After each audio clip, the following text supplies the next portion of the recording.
LWO1 WeatherNet. Liftoff conditions looking pretty good. ESTS is ready for launch. Ignition. Liftoff. Falcon 9 has cleared the tower.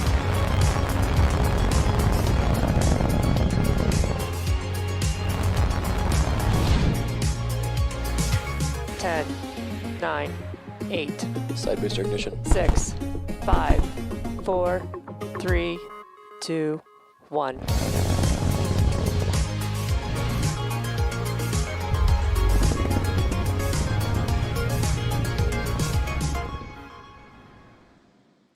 Weather continues to look good, and the range is green for launch. Falcon 9's in startup.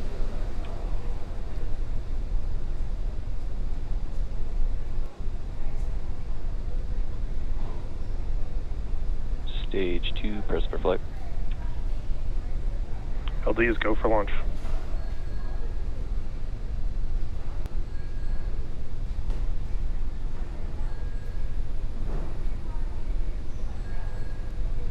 T-minus 30 seconds.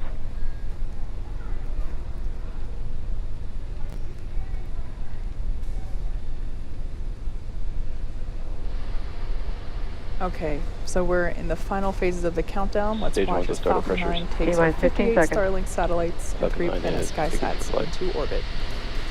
10, 9, 8, 7, 6, 5, 4, 3, 2,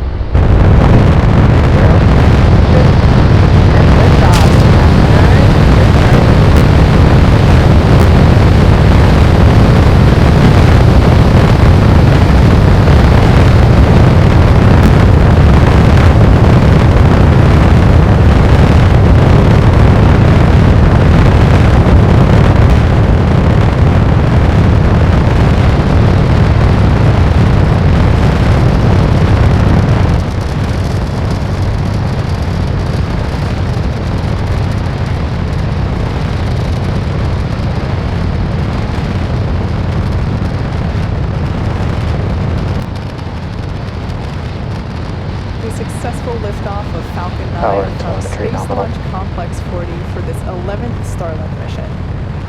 The 3 Planet SkySats and our 58 Starlink satellites are on their way to space. In about 10 seconds, we will be approaching max Q. Merlin engines are now Vehicle throttling supersonic. down as they anticipate the moment of greatest aerodynamic pressure.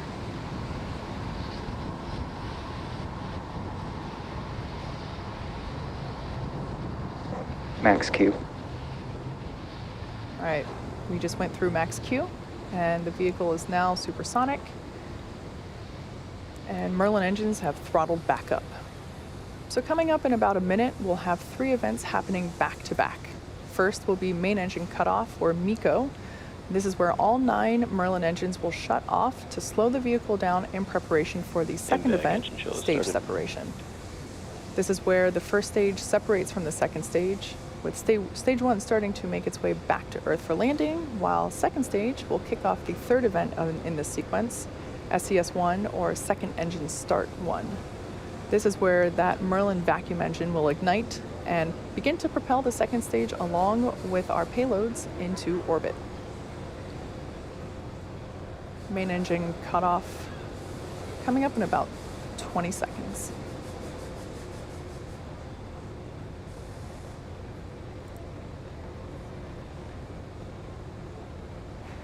Everything continuing to look nominal for stage 1.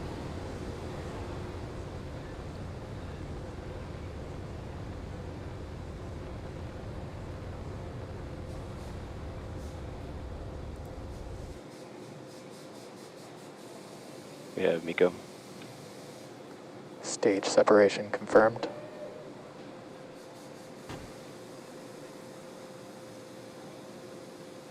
And MVAC ignition. All right, so there we saw those 3 events all happen in quick succession. Stage 1 is now making its way back to Earth. There on the left-hand side of your screen, we can see the grid fins slowly deploying. And on the right-hand side of your screen, the Merlin vacuum engine beginning to develop that healthy orange glow as it continues its journey on to orbit. Fairing separation confirmed. We're just a few seconds away from fairing deployment.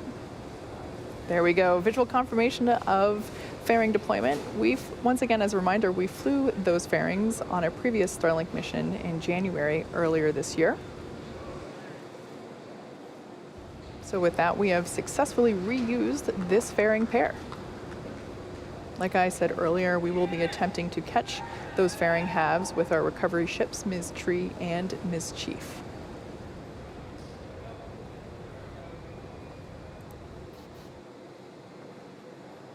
Bermuda acquisition of Everything signal. continuing nominally.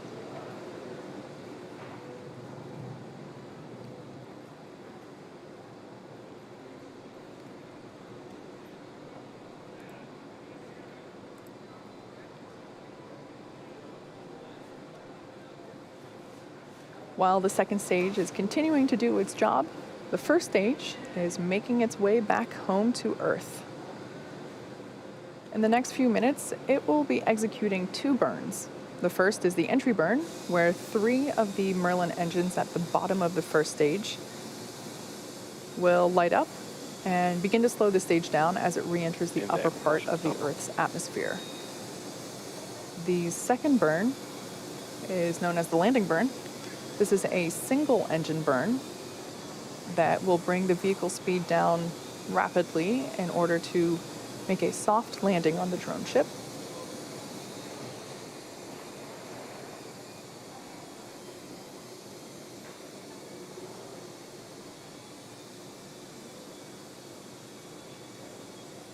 The 58 Starlink satellites that are being carried along on the right-hand side of your screen there by the second stage will be joining our constellation of over 600 Starlink satellites that are already on orbit, which once again are designed to provide high-speed, low-latency internet to people on Earth. This is particularly important for places where good internet is hard to access, as well as places where wired or grounded internet is impossible, such as ships and airplanes. We're 1 minute away from the beginning of that entry burn. On the left-hand side of your screen, we can see stage 1 coasting using nothing but those grid fins. We see them articulate here and there as they continue to steer. And we also utilize nitrogen gas for occasional little bursts of that nitrogen gas, and we use that for attitude control, which sometimes you can catch a glimpse of as little white puffs.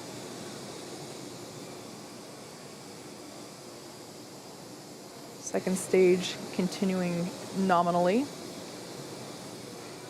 now at 1.5 Gs for acceleration.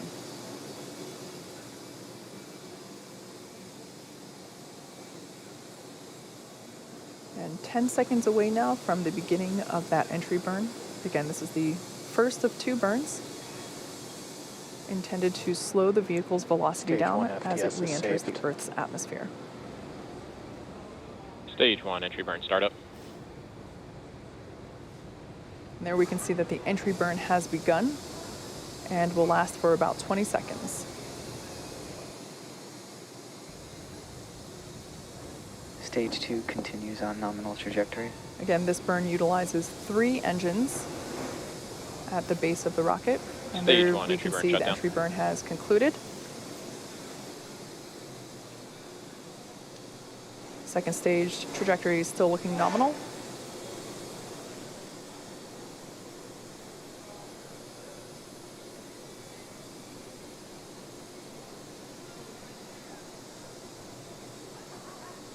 And in less than a minute, we will see the first stage on the left-hand side of the screen perform its landing burn. Looking back at our second stage, everything continues to look good. Once again, we are carrying 58 Starlink satellites prepared to join the over 600 Starlink satellites that are already on orbit, Stage 1 transonic. as well as 3 rideshare satellites for our customer planets. Those 3 SkySats will join the 18 SkySats that are already also on orbit. We're about 15 seconds away from landing burn. Terminal guidance.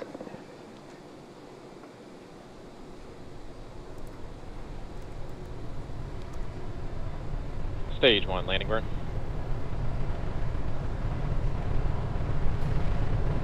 Landing burn has begun.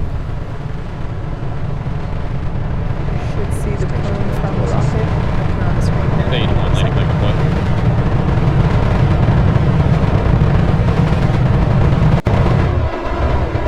Touchdown and shut off. Successful Stage 1 landing landing confirmed. of the first stage booster. Once again, this is the 6th time that we have utilized this booster on a mission, also marking its 6th landing. This is the Of Course I Still Love You drone ship in the Atlantic Ocean. So turning our attention back to second stage, we've had Nominal orbit confirmation insertion. of second engine cutoff, or SECO-1. And we also have confirmation of a good Useful orbit. acquisition of So now that stage 2 is going to coast in this orbit,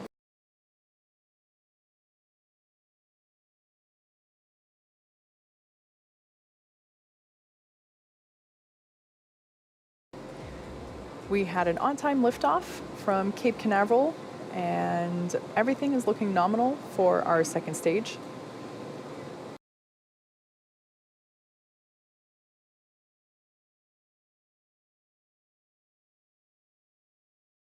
As we can see on our screen there, the stack of payloads. We are carrying 58 Starlink satellites, as well as 3 rideshare satellites for our customer planet. We're about 10 seconds away from the first of 3 deployments for those planet SkySats.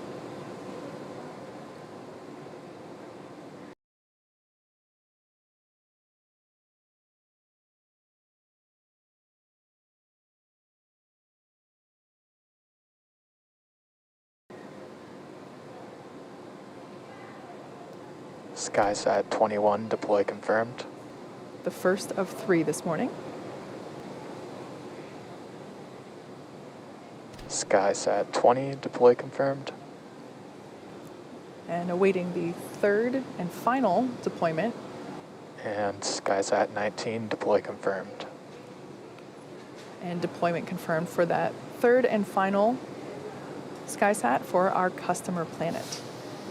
These 3 SkySats will be joining 18 already on orbit, which will complete the fleet of 21 and make it the largest high-resolution fleet of satellites in orbit to date. Like I mentioned before, they'll be capable of imaging a single location up to 12 times a day. Right now, stage 2 is going to continue to coast in this orbit for a few more minutes. During this time, it will start to spin along its central axis, which will give those Starlink satellites the momentum they require to space themselves out over time after deployment at T plus 46 minutes. So right now we're going to take a break, but stay tuned because we'll be back at T plus 45 minutes in preparation for the deployment of those 58 Starlink satellites. Stay with us.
Welcome back to the webcast for our 11th Starlink mission. We had an on-time liftoff at 10:31 a.m. Eastern Time from Cape Canaveral, Florida, for a 6th mission for this particular first stage. We landed it successfully on our drone ship, and there, as you can see on your screen, we successfully caught one of the fairing halves. That is a recovery vessel, Ms. Tree, caught that out of the air. The second fairing half made a soft water landing, so Ms. Chief is en route to scoop it out of the ocean. And before we went for a break, we saw the successful deployment of the 3 SkySat satellites for our customer Planet, which were ride-sharing along with Starlink. These 3 SkySats will be joining the 18 already on orbit and will complete Planet's fleet of 21 satellites and make it the largest high-resolution fleet of satellites in orbit to date. So here in just a couple of seconds, we will be deploying our 58 Starlink satellites, which will be joining the nearly 600 that are on orbit. Now, there is a chance, and it looks like I was just going to say that Starlink tension rod separation confirmed. like I said before, those 58 Starlinks will be joining 600 that are already on orbit, and shortly they will be deploying their solar arrays. Over the next few days and weeks, they will distance themselves out using the momentum created by the second stage. Maneuver complete. Like I said, we spun it along its central axis to provide the momentum required for those satellites to space out, as you can see there. So they'll be using their onboard ion thrusters to make their way to their operational orbit of 550 kilometers above Earth, and we'll begin to start beaming down high-speed internet to us Earthlings.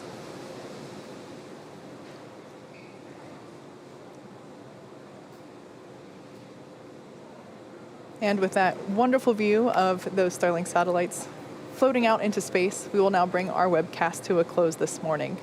We'd like to thank our customer Planet for their continued support riding on board Falcon 9, as well as the FAA and the 45th Space Wing for supporting today's mission.